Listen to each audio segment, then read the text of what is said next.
पर लगाते हैं कि बिहार की बदहाली के लिए कौन जिम्मेवार है। जो भी दल सत्ता में नेता रहता है वो यही बताता है कि बिहार में बहुत विकास हो रहा है। जन स्वराज अभियान के तहत हम लोग बिल्कुल उल्टी बात बता रहे हैं। मान लीजिए कि जिन नेताओं ने, जिन दलों ने भी बिहार में शासन किया है, सब ने अपने तरीके से अच्छा काम किया। यही तो लोग दावा करते हैं कि हम बहुत अच्छा काम किए हैं। तो मान लिया जाए कि कांग्रेस ने यहाँ 40-45 साल अपने शासन काल में बड़ा अच्छा काम किया। ये भी मान लीजिए कि लालू जी के 15 साल के शासन काल में यहाँ के लोगों को सामाजिक तौर पर पिछड़े गरीब लोगों को आवाज मिल गई, बल मिल गया, यही उनका दावा है। ये भी मान लिया जाए कि नीतीश कुमार के राज में सड़क बिजली बन गई, बिहार में कुछ विकास हो गया, सामाजिक न्याय संग विकास का उनका नारा को सही मान लिया जाए।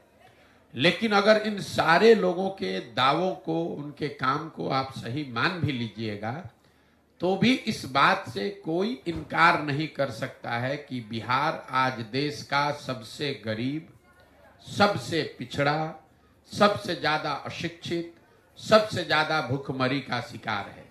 तो तेजस्वी यादव ने क्या कहा, सुशील मोदी ने क्या कहा, राहुल गांधी ने क्या कहा या मोदी ने क्या कहा, इस बात को पर बहस का कोई मतलब ही नहीं है। अगर सारे लोगों की बात को सही मान भी लें तो भी हम लोग देश के सबसे गरीब राज्य है, इससे तो कोई इनकार नहीं कर सकता है। हम लोग देश में सबसे पिछड़े हैं, इससे कोई इनकार नहीं कर सकता है। देश में सबसे ज्यादा पलायन बिहार से हो रहा है, इससे कोई इनकार नहीं कर सकता है। तो इस बात पर कोई टीका टिप्पणी करने का मतलब नहीं है।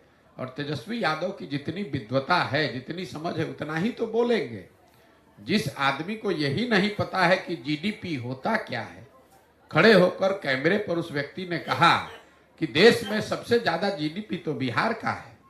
तो यही होता है जब आप जीवन में खुद पढ़ाई लिखाई नहीं किए, जब आपकी खुद समझ नहीं है, तो आपको ये भी नहीं पता है कि जीडीपी होता क्या है।